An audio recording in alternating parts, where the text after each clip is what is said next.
Welcome to part 2 of how the universe is always working in your favor. Because I had the discipline and I had the patience within myself and I had the acceptance within myself of, okay, I'm just going to roll with it. So, first of all, there was a gift there for me to see in that moment. And if I hadn't injured my ankle, guess what? I wouldn't have been able to get the gift of seeing how the universe is always having your back in the way that it needs to. Most people, they go into victim mode and you get lost in your thoughts, you get lost in your neuroses. And this is why a lot of people, they're not able to actually reach the level of success, reach the level of manifestations they desire because they literally do not have any sort of self-command. And I don't mean that in a self-discipline kind of way. I actually mean that there's an energetic principle behind it. It's the quality that every single successful person has, but most people do not know how to embody. That just goes forwards no matter what, because they are being led by a higher belief and a higher connection with their higher selves. And of course, my nerves are coming up and, being in person, it's a little bit more personable, okay? You're a little bit more vulnerable, right? So we arrive at the event and I hired a videographer for this event. The videographer has already arrived. He's been there for a while. And there's these other two ladies who are waiting outside the theater. And we're like, oh, are you here for the workshop? They're like, what workshop? We're here because we're leading a screening here. And I'm like, no, you're not. What? No, because we are leading a workshop here. Right? And then she shows me the reservation. So I go and I look at my messages with the event planner and I see that what had happened is I was messaging him asking for May 31st, and he sent me a request for June 7th. And I just accepted it because I didn't think we were talking about June 7th. I just assumed we were talking about May 31st. So it is a my bad on my part, and it is also a his bad on his part, right? Because I just accepted it. I didn't even think about it. I didn't even think that June 7th was something that was on the table at the time. What? Now these people are on their way over here and we don't even have a venue. What's going to happen? And then our videographer, Sky, he's like, I think I just met these two ladies and I think they own a studio. Do you want me to check? And I'm like, okay. We go into the space. We look in the studio and it's a dance studio for 4-year-olds and there are no chairs. And I'm just thinking, oh no. But here's the thing. When they're like, hey, do you need chairs? I'm like, yes, we need this many chairs. When we got all the chairs in the space together, it was the exact number of chairs of the people who are going to be at the event. And it was just big enough to hold everybody. Was it awkward? Because, oh my God, you're seeing me. But did I get exactly what I needed? Maybe no more, but also no less. Yes.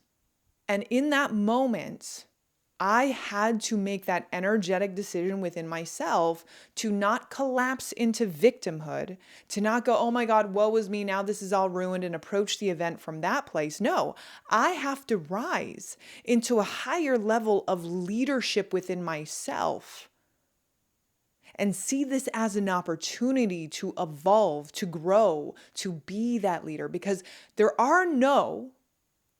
no need for a leader.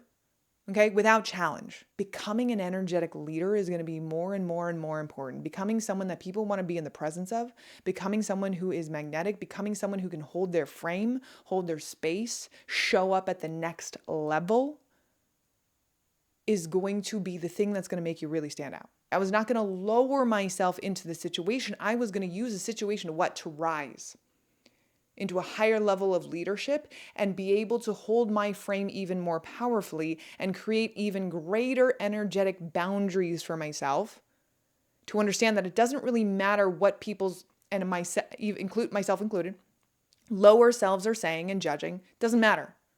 What matters is how do we rise in this situation together? But see, initially I was asking, why is the universe doing this to me? As we were in the middle of an activation and I was tapping in, I got the answer. It was actually a portal of acceleration for everybody there and also myself. It was a portal of acceleration because when you're in challenge, you're being given an opportunity to literally actually solidify more of your power in and through that challenge. Because if everything went perfect, guess what happens the next time I am called to an event or anything like that? If one little thing goes wrong, guess what happens? And it's at a bigger level, I am going to freak out. I will not know how to handle it. But now that I know that I can handle it when things go wrong, I know that I can handle bigger. I know, quote, what to do energetically. Right? It's in my system. And I am not going to bend to the lowest version of myself who would crumble. And I'm telling you this as someone who, by the way, has this history, as I shared actually in the event, someone who would always give up before I even started. Like, you ever feel that way, right? Like, ever feel that way where there's a party that kind of gives up before you even get started? That's who I was. And if that version of me showed up today, well, I wouldn't be where I am today. But do you see how I couldn't take that version of me into my current reality? It would not match. It would no matchy. So how are you showing up in your life that is not really a match to the kind of life that you want? Because you say you want a lot of abundance. You say you want a really successful business. You say that you want a higher leadership role in corporate. But how do you kind of question yourself a lot? Give in to other people's feelings and emotions about you, scared of judgment, scared of showing up and being visible, scared of speaking up, scared of being seen in your power. That is not how you embody the next level version of self. See, the universe is always working in your favor when you decide that the universe is always working in your favor. And in that moment, I decided that the universe was working in my favor. And what did it do? It brought to me exactly what I needed. On a physical level, exactly what I needed. On an energetic level, a gift. So I want you to take away whatever you took away from this video, and I want you to leave a comment below and let me know. Hit that like button, hit that subscribe button. Make sure to stick around for part 3, 4, and 5. But how is the universe always working in your favor? Because it always is.